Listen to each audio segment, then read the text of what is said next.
ესეთი კადრები, ესე მასიურად ვერ გამოვიდოდა გარეთ, ვინა ეს იყო მათი კადრები.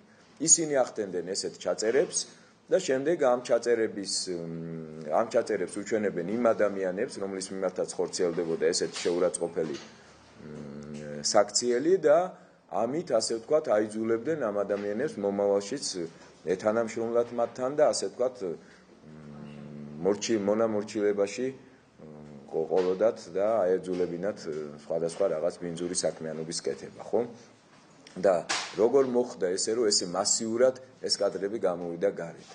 რა თქმა უნდა რაღაც სურვილი გაჩნდა იქ შიგნით და ეს კიდევ ერთხელ ვამბობ მიუთითებს რღვევაზე უკვე და საერთოდ ჩვენ ალბათ ძალიან მალე გავხდებით მოწმე რომ აი მითი ამ პოლიტიკური ძალის უძლეველობის შესახებ გაზაფხულის თოვლივით დადნება. რაც შეეხება იმ კადრებს, რაც ვნახეთ, სამწუხაროდ ეს არ არის მხატვრული ფილმი, ეს არის რეალობა.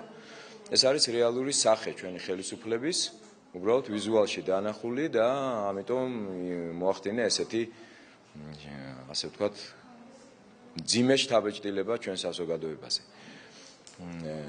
ეხლა სამართლებრივად აქ გვაქვს რა თქმა უნდა დანაშაული, ეს არის 154 პრიმა მუხლით გათვალისწინებული დანაშაული სისხლის სამართლის კოდექსის, ეს არის წამება და ჩადენილი ორგანიზებული ჯგუფის მიერ და აქ ამას ესეთი შემთხვევა გვაქვს, ისჯება თავისუფლებით აღკვეთით 12-დან 17 წლამდე.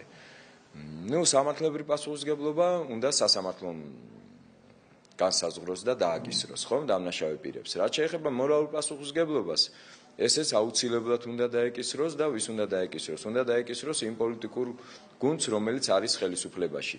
და უფრო კონკრეტულად უნდა დაეკისროს იმ უმაღლესი თანამდებობის პირებს, რომელთაც შეხება ჰქონდათ და აქვთ აი ამ პენიტენციარულ სისტემასთან. ესენი არიან ვინ? ეს არის იუსტიციის მინისტრი ზურაბადეიშვილი. ეს არის ყოფილი შინაგან საქმეთა მინისტრი ვანო მერაბიშვილი, რა თქმა უნდა, და ამჟამად ვიცით პრემიერ-მინისტრი. ეს არის აუცილებლად და ალბათ ერთ-ერთი უპირველესი საჯელახსოვრების დეპარტამენტის ყოფილი თავმჯდომარე, ამჟამად თავდაცვის შინაგან საქმეთა მინისტრი ბაჩუ ახალაია.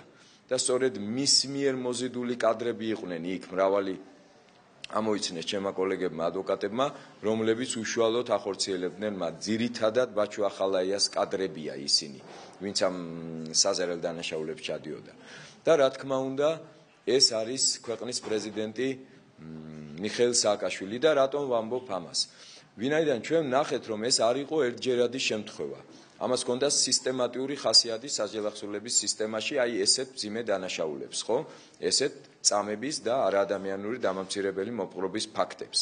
და როდესაც ეს იყო სისტემატური ხასიათის და განმეორებადი, რა თქმა უნდა, შეუძლებელია ამის შესახებ არ ცოდნოდათ აი ამ მაღალი თანამდებობის პირებს. და თუ ეს ეცოდინებოდათ ვანო მერაბიშვილს, ბაჩუ ახალაიას და ზურაბადეიშვილს, რა თქმა უნდა, ეს ეცოდინებოდა მიხეილ სააკაშვილს. და მათ არაფერი იღონეს იმისათვის, რომ აი ესეთი მძიმე დანაშაულები თანამდებობის პირთა მიერ ჩადენილი აღმოფხრილიყო და აღარ განმეორებულიყო.